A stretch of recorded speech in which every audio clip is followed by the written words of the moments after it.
জামায়াতের সঙ্গে সম্ভাব্য জোট ও দল থেকে পদত্যাগ ইস্যুতে কথা বলেছেন জাতীয় নাগরিক পার্টি এনসিপির নেতা আক্তার। তিনি বলেন, দলের একেবারে শুরুর সময় থেকে এখন পর্যন্ত বিভিন্ন সময়ে বিচ্ছিন্নভাবে কয়েকজন পদত্যাগ করেছেন এবং প্রতিবারই এ নিয়ে প্রশ্ন উঠেছে। নাগরিক কমিটি থেকে নাগরিক পার্টিতে রূপান্তরের সময়ও অনেকে পদত্যাগ করেছিলেন। তবে এনসিপি সবসময় মধ্যমপন্থী রাজনীতিতে বিশ্বাস করে এবং ব্যক্তিগত সিদ্ধান্তকে সম্মান জানায়। এই সময়টাতেই অনেকেই আমাদের দলে অন্তর্ভুক্ত হয়েছেন, হয়তো অনেকে পদত্যাগও করেছেন, কিন্তু এটা একটা রাজনৈতিক দলের বিকাশের ক্ষেত্রেই পদত্যাগ বা যোগদান করা এটা খুবই স্বাভাবিক একটা ঘটনা প্রবাহ।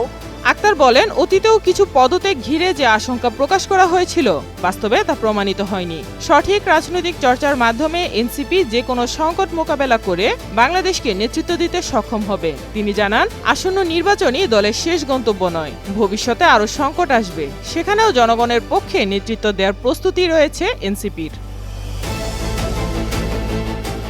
নিজের মামলার প্রসঙ্গে আক্তার বলেন, অতীতে মতবিরোধী আন্দোলনের কারণে তার বিরুদ্ধে একাধিক মামলা হয়। একটি মামলায় তিনি ইতিমধ্যে খালাস পেয়েছেন এবং বাকি মামলাগুলোতে আদালত জামিন মঞ্জুর করেছেন।